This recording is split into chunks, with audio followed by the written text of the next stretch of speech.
বেগকুঞ্জের ইলশেগুড়ি। লেখনীতে মিশকা মন। পর্ব নাম্বার ২৬। ইচ্ছে মুচকি হেসে বলল, সামনে তাকিয়ে বল কাকে বিয়ে করতে চাস।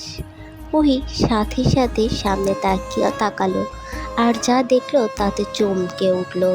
রঙ্গন আসছে, তার চিরচেনা পোশাকে নয়, একদম অন্য লুকে। শরীরে সবুজ পাঞ্জাবি জড়ানো, মাথার চুলগুলো পরিপাটি করে রাখা, মুখে লেগে আছে তার সেই অমায়িক হাসি।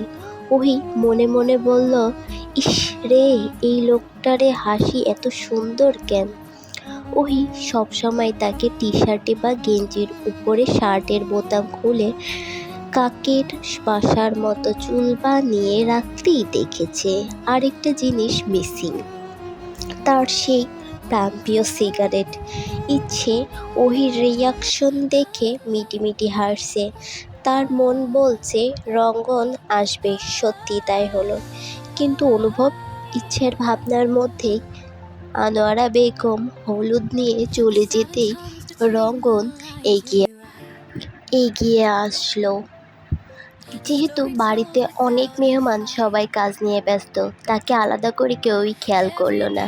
খেয়াল করলেও বা কি, তাকে চেনার উপায় নেই। সবে অনুষ্ঠান শুরু হওয়ায় তেমন মানুষজনও এখনো আসেনি। রঙ্গন ভাইয়া, আপনি এসেছেন? আমার বোনের বিয়ার আমি আসবো না?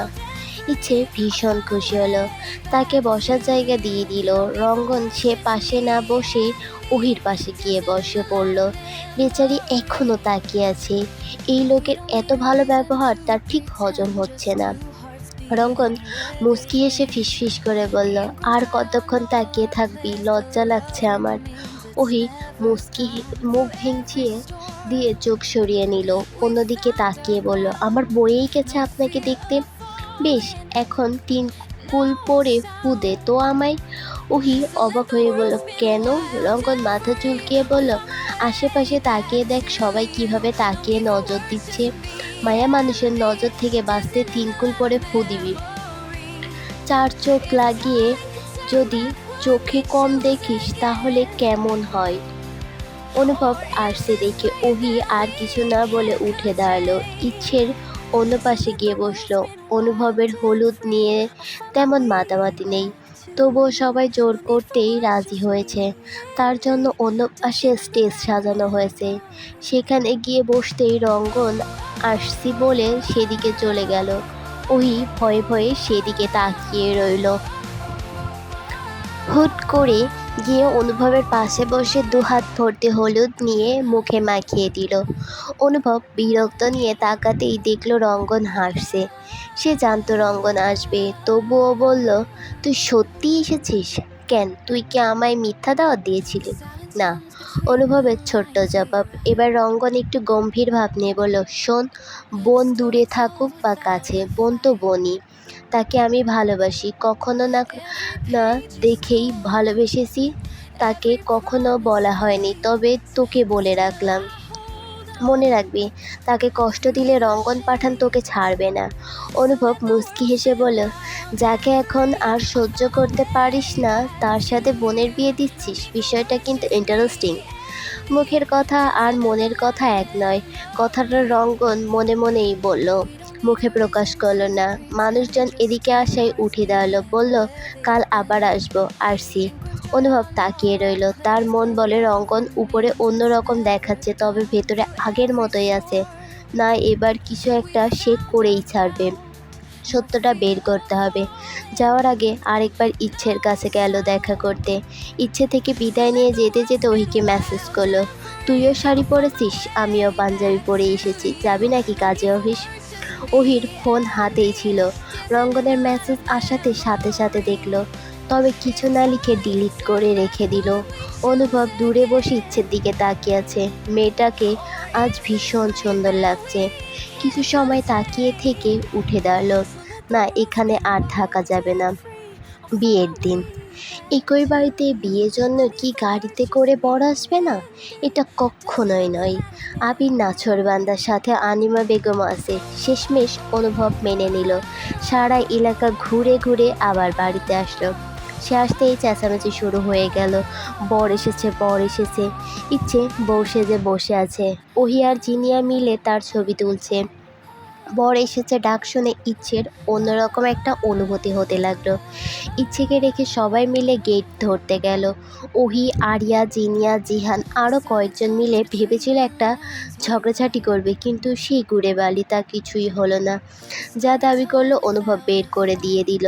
আবির হতাশ হয়ে বলল, এটা কি করলে ভাই? অনুভব মুচকি হেসে বলল, আমার বোনগুলো আবদার আমি কি ফেলে দেব? আনোয়ারা বেগম মিষ্টি মুখ করিয়ে অনুভবকে ভেতরে নিয়ে গেল। আকলিমা বেগম জামাই আদর করে দিলেন।